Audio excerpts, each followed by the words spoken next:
Spécialiste des maladies rares et médecin, les titres tout de suite.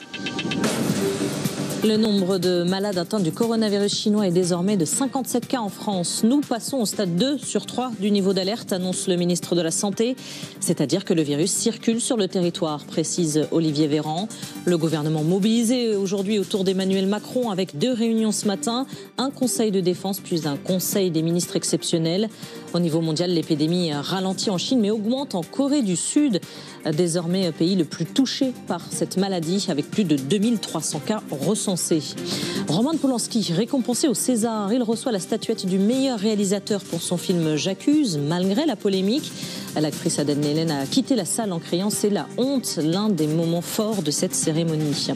Les avocats en partie satisfaits de leur réunion hier avec la ministre de la Justice, mobilisée depuis plusieurs semaines contre la réforme des retraites.